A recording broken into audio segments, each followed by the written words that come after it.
Assalamualaikum warahmatullahi wabarakatuh. Perkenalkan, nama saya Ita Az-Zahra dengan NIM 30902000120. Di sini saya akan mempresentasikan tentang konsep berubah menurut Carl Lewin.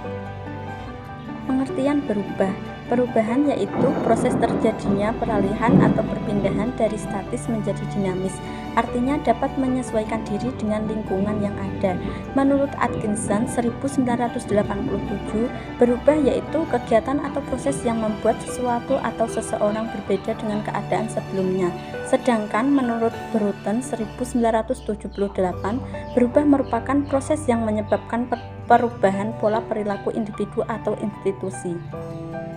Proses berubah dibagi menjadi dua. Yang pertama, perubahan yang direncanakan.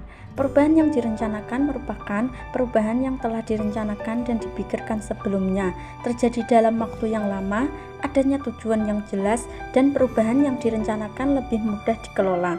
Yang kedua, perubahan yang tidak direncanakan. Perubahan yang tidak direncanakan yaitu perubahan yang terjadi tanpa suatu persiapan dan perubahan yang terjadi pada perkembangan manusia atau tanpa persiapan karena suatu ancaman. Banyak para ahli yang mengeluarkan pendapatnya tentang konsep berubah. Salah satunya teori Carl Lewin. Teori Carl Lewin dibagi menjadi 3 tahap, yaitu yang pertama tahap pencarian atau unfreezing. Tahap pencarian atau unfreezing merupakan motivasi yang kuat untuk beranjak dari keadaan semula, merasa perlu untuk berubah dan berupaya untuk berubah, menyiapkan diri dan siap untuk berubah dan melakukan perubahan. Penerapan pada tahap pencarian atau unfreezing yaitu perawat mengidentifikasi masalah dan memilih jalan keluar yang terbaik. Yang kedua, tahap bergerak atau moving. Bergerak menuju keadaan yang baru atau tidak, atau tahap perkembangan baru, karena memiliki cukup informasi serta sikap dan kemampuan untuk berubah, memahami masalah yang dihadapi dan mengetahui langkah-langkah penyelesaian yang harus dilakukan, kemudian melakukan langkah nyata untuk berubah dalam mencapai tingkat atau tahap baru. Penerapan pada tahap bergerak atau moving yaitu perawat berusaha mengumpulkan informasi dan mencari dukungan dari orang-orang yang dapat membantu memecahkan masalah. Yang ketiga, tahap pembekuan atau refreshing. Tahap pembekuan atau refreshing yaitu tahap yang telah mencapai tingkat atau tahap baru, mencapai keseimbangan baru. Tingkat baru yang dicapai harus dijaga untuk tidak mengalami kemunduran atau bergerak kembali pada tingkat atau tahap perkembangan semula.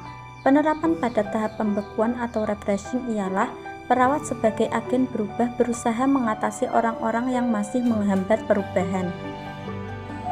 Contoh aplikasi dari proses berubah Carl Lewin. Contoh, pentingnya penggunaan APD pada tenaga kesehatan.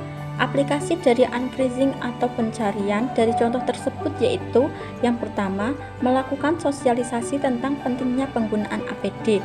Yang kedua, membuat standar operasional prosedur. Yang ketiga, membuat pamflet tentang pentingnya APD. Dan yang keempat, komitmen dari para jajaran struktural.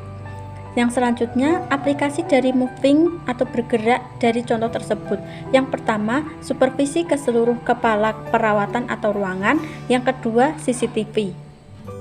Selanjutnya, aplikasi dari refreshing atau pembekuan dari contoh tersebut. Yang pertama, evaluasi dan penilaian. Dan yang kedua, memberlakukan rewards dan punishment. Alasan perubahan. Lewin juga mengidentifikasi beberapa hal dan alasan yang harus dilaksanakan oleh seorang manajer dalam merencanakan suatu perubahan, yaitu yang pertama, perubahan hanya boleh dilaksanakan untuk alasan yang baik. Yang kedua, perubahan harus secara bertahap. Yang ketiga, semua perubahan harus direncanakan dan tidak secara drastis atau mendadak. Yang keempat, semua individu yang terkena perubahan harus dilibatkan dalam perencanaan perubahan. Faktor pendorong dan penghambat perubahan. Faktor pendorong dibagi menjadi dua, yaitu kebutuhan dasar manusia dan kebutuhan dasar interpersonal. Kebutuhan dasar interpersonal dibagi menjadi 3, yaitu yang pertama, kebutuhan untuk berkumpul bersama-sama, yang kedua, kebutuhan untuk mengendalikan atau melakukan kontrol, dan yang ketiga, kebutuhan untuk dikasihi, kedekatan, dan perasaan emosional. Faktor penghambat perubahan yaitu yang pertama, adanya ancaman terhadap kepentingan pribadi, yang kedua, adanya persepsi yang kurang tepat, yang ketiga, reaksi psikologis, dan yang keempat, toleransi untuk berubah rendah. Sekian dari presentasi saya.